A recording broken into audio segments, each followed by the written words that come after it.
think YouTube hates me.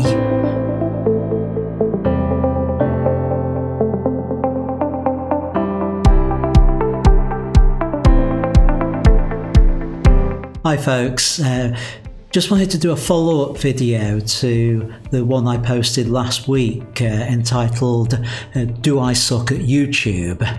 And first of all, can I just say thank you to everyone who's responded to that and given me feedback and a few thoughts. It really has helped, and I really appreciate the feedback. Might not like all of it, but I do appreciate it.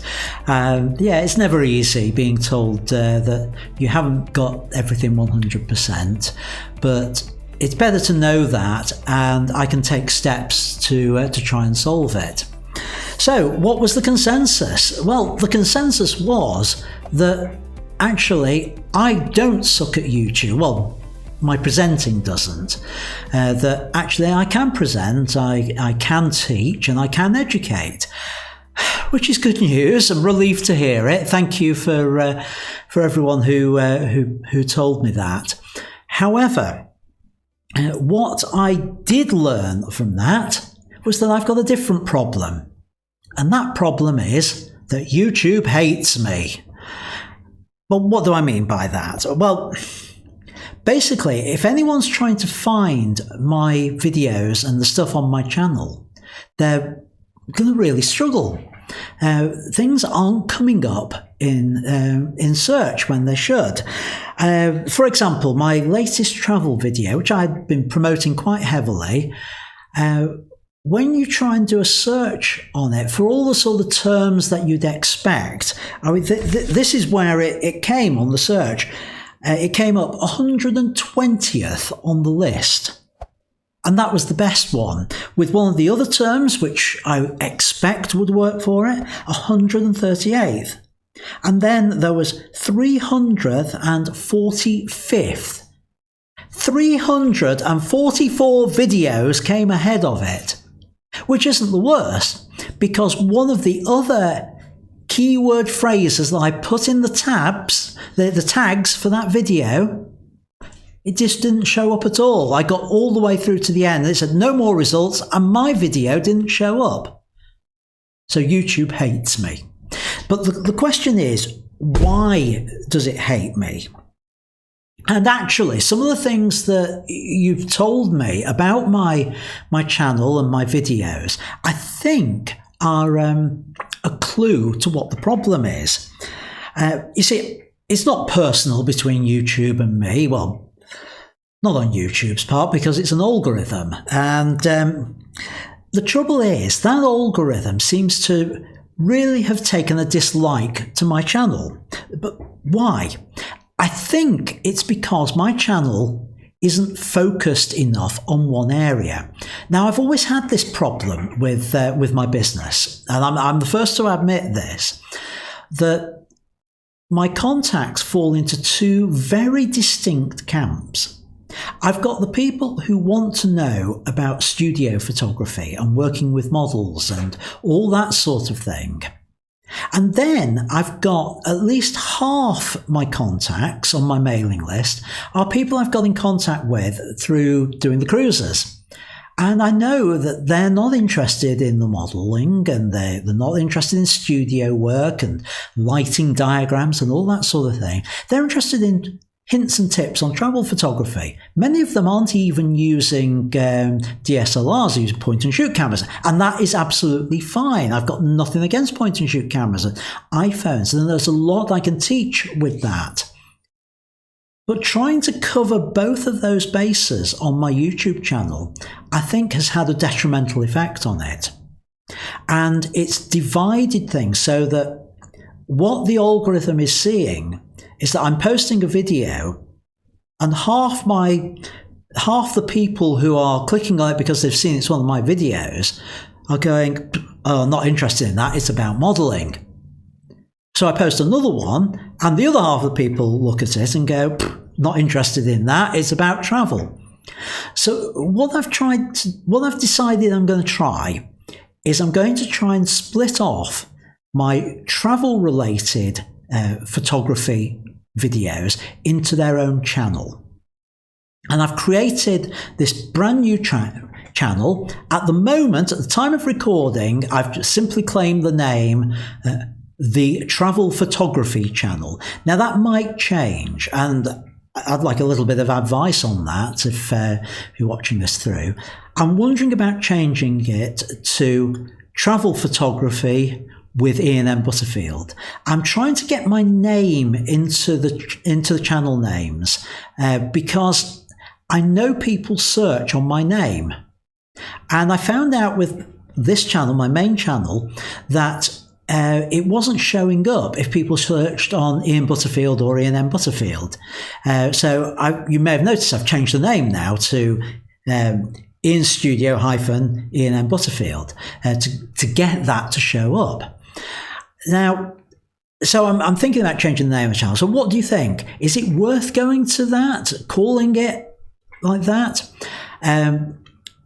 So that's the thing I'm doing. So if you are interested in travel photography and you're watching this channel, go over and have a look at the other. I'll stick the link to the channel up there, and please go and subscribe there, because I actually need to get subscribers in on it to start moving that channel forward.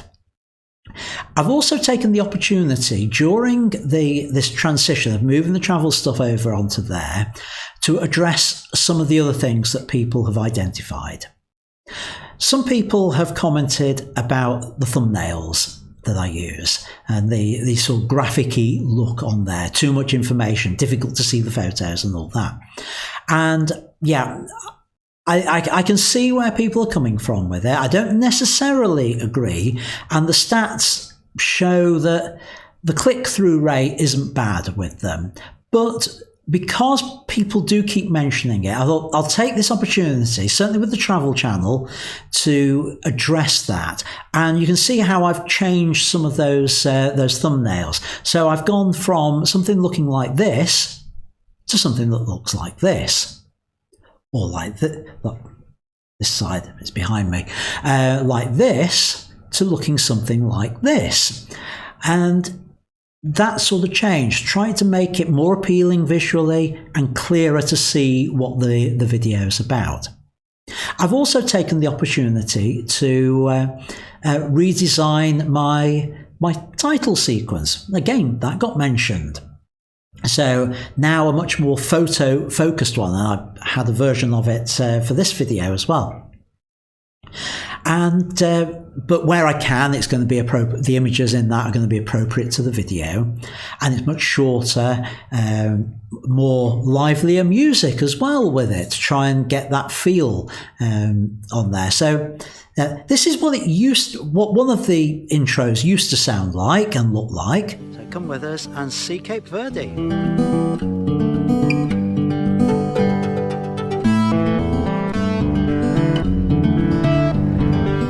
And this is what it looks like now. Welcome to Amsterdam.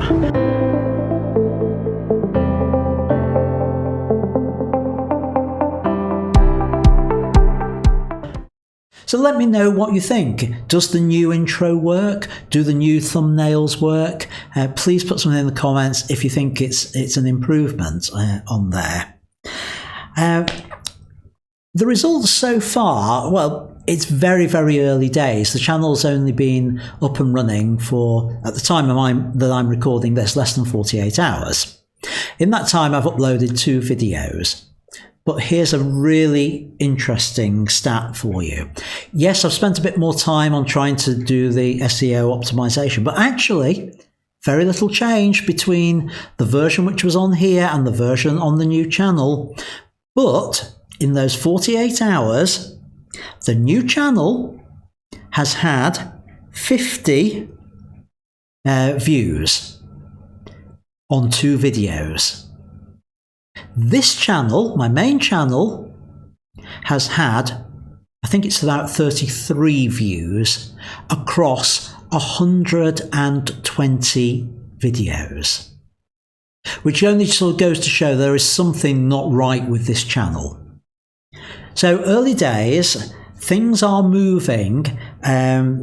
So please let me know what you think of the changes. Am I moving in the right direction? And If you are in one or other of those two camps, the studio photographers or the travel photographers, let me know what you think about having the two different channels on there. If you're a travel photographer, please subscribe over on the other one. I'll put a link to it at the end of this video. And if you're on the studio side, not interested in travel photography, then don't feel you have to. It'd be nice if you did subscribe to it, but this will be the place, certainly for the moment, for anything to do with studio-based photography. If this channel continues to have problems and having a brand new channel seems to solve it, then I may spin off all the studio stuff into a brand new channel for it, but I'd rather not do that. I'd rather just fix the problem that's here and keep this channel going. So sorry it's been a bit rambly, but let me know what you think. And thanks for watching, and thanks for all the feedback you've been giving me and all the help you've been giving me. And I guess I'll see you in the next video. Bye for now.